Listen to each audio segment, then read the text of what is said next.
Breaking news! Something big is brewing in Philadelphia, and you'll want to be all over it. The pressure is sky high, the behind-the-scenes drama is heating up, and only one thing matters: getting back to the Super Bowl. The clock is ticking, and Howie Roseman knows that only a roster that's lethal, sharp, and hungry for victory can take the Eagles to the top. If you live and breathe this team, smash that like button right now. This is for the true fans with green running through their veins. And if you've been on this ride for decades with your heart beating for Philly, drop a comment below. Go Eagles! Let's fly with faith. Let's go. Time to fly high. Let's get straight into it. The 2025 NFL Draft is now in the books, and it looks like the Eagles absolutely nailed it. More and more analysts are recognizing what Howie Roseman pulled off with this class, another high-caliber draft haul packed with athleticism, versatility, and raw talent. Starting with their move from pick 32 up to 31 to grab linebacker Jihad Campbell, a player who many teams had in their top 10. That was bold, aggressive, and classic Howie Roseman. Campbell brings physicality, speed,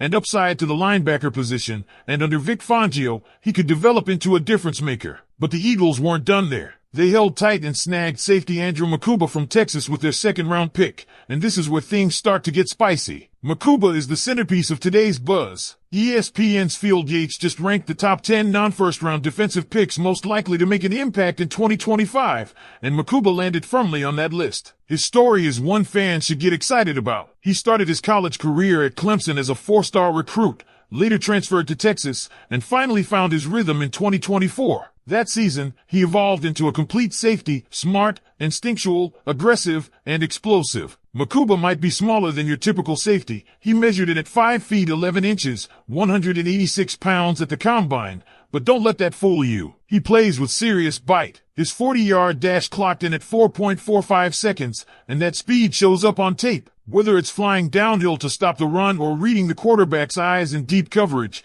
Makuba is a heat-seeking missile. Here's what makes his 2024 numbers jaw-dropping. He was targeted 23 times. He allowed just 10 receptions for 74 yards. No touchdowns. And wait for it, a passer rating allowed of only 12.1. That was the lowest among all FBS safeties. On top of that, he recorded 7 pass breakups, 5 interceptions, and 69 total tackles. Yes, 69. Fans will remember that number. Add in 4 tackles for loss, and you've got a complete stat sheet that screams NFL ready. It's not just about numbers, though. The eye test confirms what the stats suggest. Makuba shows an elite football IQ, reading plays before they fully develop, anticipating routes, and positioning himself with precision. He's also versatile. He can play deep safety, come down into the box, and line up in the slot. That kind of chess piece is exactly what Vic Fangio needs in his scheme. And there's a comparison that keeps coming up: C.J. Gardner-Johnson. Similar size, similar spirit. Both have that ability to play across the field with a blend of swagger and physicality. Like Gardner-Johnson,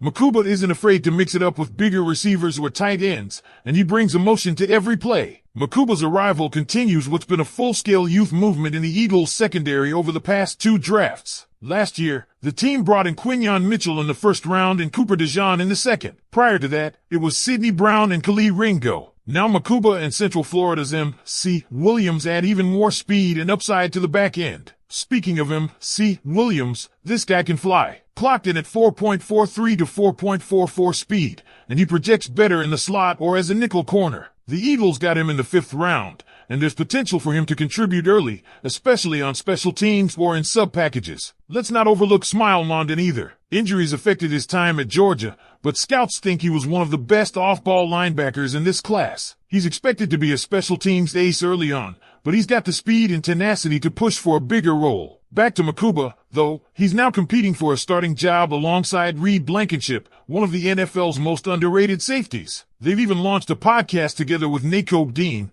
called The Mike's Podcast. But on the field, the competition is very real. Sidney Brown, with his stocky, punishing style, is the thunder. Makuba, he's the lightning. And that contrast could give Fangio the flexibility to tailor his packages based on the opponent. And let's not forget what Makuba brings in coverage. This isn't just a guy who hits hard. He's a ball hawk. His ball production is no fluke. He tracks the ball well, understands route combinations, and has great timing. When you're holding opposing quarterbacks to a 12.1 passer rating, you're doing something very right. So the question is, with all this talent, speed, and intelligence, will Andrew Makuba start as a rookie, or will he come off the bench and develop behind the scenes? Let me know your thoughts in the comments. Do you think he's ready for that spotlight under Vic Fangio? Or does he need time to grow? Go ahead and drop your answer below. Will Andrew Makuba start at safety as a rookie? Type S4 start or B4 backup, and let's keep the conversation going. Now, when we talk about Makuba starting as a rookie, it's not just wishful thinking. It's a legitimate possibility. The Eagles didn't use the final pick of the second round on him to have him sit on the sidelines. And when you watch his tape from Texas, especially in that 2024 season, what you see is not just a player with potential. You see a player already performing at an NFL level. The Eagles' defensive staff, led by Vic Fangio, knows how to maximize the tools Makuba brings. Let's take a closer look at the scheme fit here. Fangio's defense requires high football IQ and versatility in the secondary. Safeties in his system aren't just deep field patrolmen. They're asked to disguise coverages, rotate late, step into the box, and occasionally cover the slot. That's exactly why Makuba fits like a glove. His ability to process information quickly and react with speed is something Fangio can leverage immediately. We're not just talking about his coverage chops either. His run defense is legit. At 186 pounds, you wouldn't expect him to be much of a factor there, but he plays bigger than his size. He's fearless coming downhill and isn't afraid to engage with linemen or big-bodied tight ends. That's why his 4 tackles for loss in 2024 stand out. He's not just finishing plays, he's initiating contact behind the line of scrimmage. And the Eagles front office sees that. They've been intentional in building this secondary not just with talent,